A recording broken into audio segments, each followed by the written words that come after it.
Welcome back to my English class. So this time around, we are going to focus on speaking activity for Unit 3, the world of sports. So what are we going to achieve today?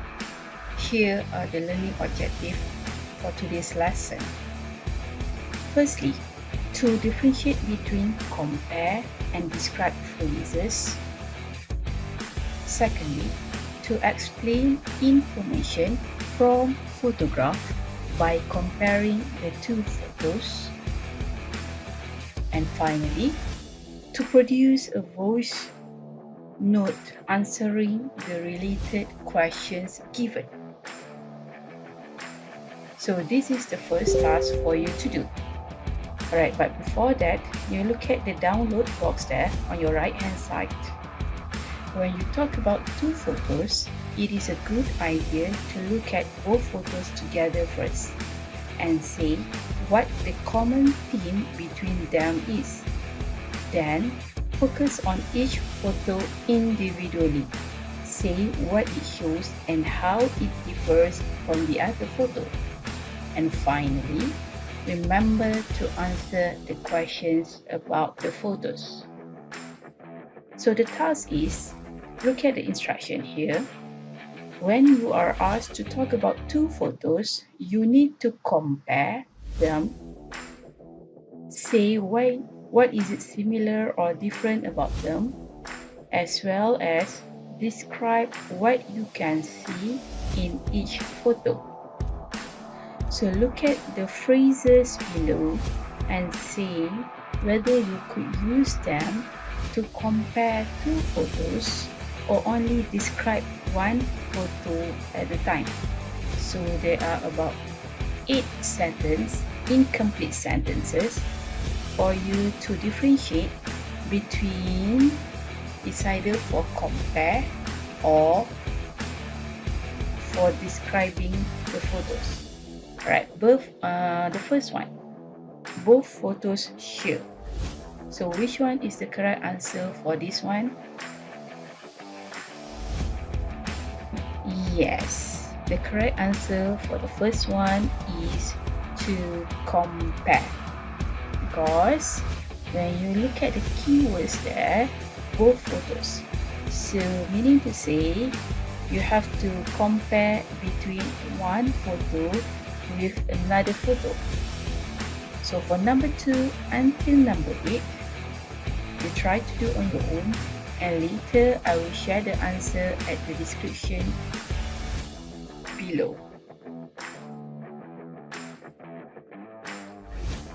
So here are the language bank, the phrases, the sentences that you can use when you want to compare the photos. Number 1, the similarities or differences between the photos are. Next, both photos show. Next, the common theme of the photos is. Next, the photos have in common.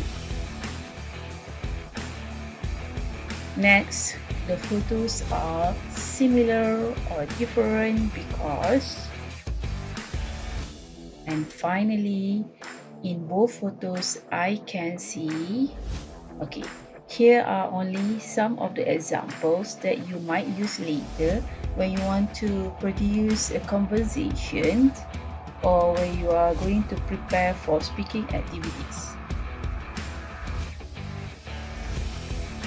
Okay, this is the task that you have to do. You have to prepare a conversation between student A and student B. Alright, you have to do it individually since you are only at home alone. Your friends are not staying together with you, so you don't have any choice. You have to prepare a conversation. You may choose between picture A and B or picture C and D. Okay, so we try to look at picture A and B. Student A will compare the two photographs. So the question is, what are the advantages of each sport? Meanwhile, student B, the question will be, do you prefer indoor or outdoor sports? For second set, between picture C and D, we start with student B. Compare the two photographs. The question is, why do you think each sport is popular? And student A will reply with the question, do you think it's more important to win or to have fun when you do sports? So that is the task for you to do.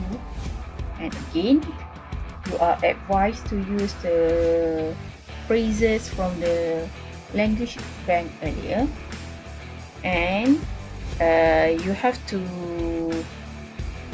be familiar with all the phrases, because those phrases will help you to create appropriate comparison sentences, and you may focus in particular on correct spelling. So this is your task. Good luck to you. Okay, here come another task for you to do. So this task is voice note task. Alright, as part of your attendance today, here comes the speaking task. So what you have to do is to record your answer and send to me via the link that I will provide later at the description. So the question will be, which sports do you think should be taught in school? Are some sports more suitable for boys than girls, and vice versa? Is participating in sports the best way to stay healthy? What other ways can we look after our health? And finally, do you think most young people take enough exercise? So you have to answer this question. Send your voice only, and then share your voice. You have to upload your voice in the Google form link that I will provide later. So that's the only task for you in today's lesson. So I will see you again next week. Thank you.